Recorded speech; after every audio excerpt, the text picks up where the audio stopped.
"Ah, this is the life," said Cumberland, on his balcony in Spain. "At least I'm away from that British weather. That was a real pain. And I'm also away from that farmer who had ambitions far too big. If I were there now, I'd probably be roast pig."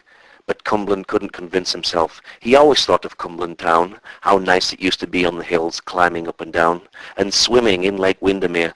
That was so much fun.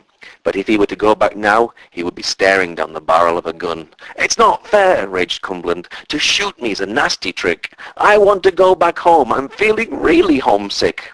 Then suddenly Cumberland had an idea, one big and clever, one that meant Cumberland could stay in Cumberland town forever. Cumberland was so happy, he packed his cases in a flash. "Quick, Manuel," he said, "to the airport I must dash." On a plane Cumberland went and flew to London town. "This plan is sure to work," he thought. "It cannot let me down. This is what I'll do. I'll stand for Parliament, become Prime Minister and live at number 10. Then I'll have some bodyguards, big and muscly men." So Cumberland went to Cumberland town. "Vote for me," he said. "I'm really worth a cross. I'm not blue, green, yellow or red. I'm from the Stop Shooting Pigs party. I'm really worth the vote. You can't go wrong with me," he said, preaching on a boat.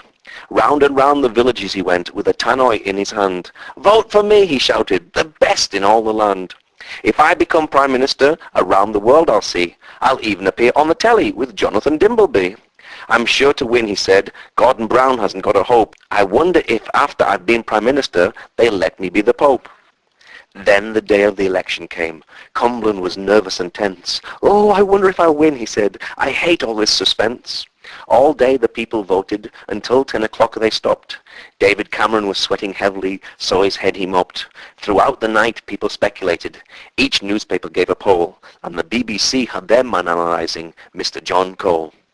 Then at last the returning officer came on stage. "Write the results," he said, "when I find my page. Here we are, Gordon Brown, 1 vote. The crowd gave a sigh. "It's not fair," said Gordon, as a tear sprang to his eye. "Ha ha ha," laughed David Cameron. "That's made you look small." "Don't laugh," said the returning officer. "You haven't got any votes at all." And finally the announcement came. The winner, without a doubt, is the Cumberland Pig. And from this crowd came a shout. The Cumberland Pig came on stage and thanked everyone for their support. "Just imagine the papers tomorrow," he said. "Pig power they'll report."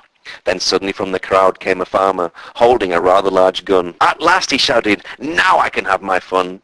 But then a policeman came on stage and said, "This is the PM, he's not a pest. I'm afraid you'll have to come with me, sir, because you're under arrest."